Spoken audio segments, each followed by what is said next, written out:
In this video, we'll be showing you how we changed the clock on our 2014 Nissan Murano.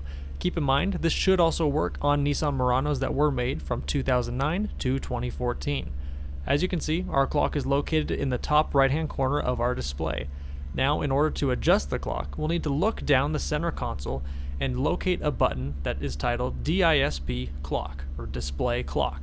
Once we've found it, we're going to push and hold the display clock button until we see a prompt on our screen.